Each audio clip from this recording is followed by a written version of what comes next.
Jo vaig fer l'any passat el màster de radiofònics i llavors a l'estiu va trucar l'Albert i em va dir que havia sortit una vacant aquí, a la cadena SER, a Girona, i que jo encaixava molt pel perfil. A més, jo sóc d'aquí a Girona i per tant m'anava realment molt bé. Vaig fer arribar el meu currículum, em van fer una petita prova i aquí estic molt content, primer per poder estar a la ràdio i després també per reivindicar una mica els mitjans més locals, perquè tinc la sort de que estic a la SER, però el fet d'estar aquí a Girona, en un mes i mig he pogut fer una de coses que no crec que hagués pogut fer a cap altre lloc. He fet connexions en directe, he fet crònica negra, he fet entrevistes, he fet coses més d'informatius i de tant en tant encara estic en directe i em ve algun moment de flashback d'en David Balaguer a classe dient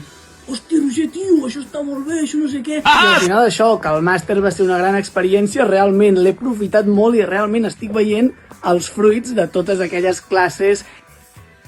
És broma, no hi ha tècnic, tinc la taula de so.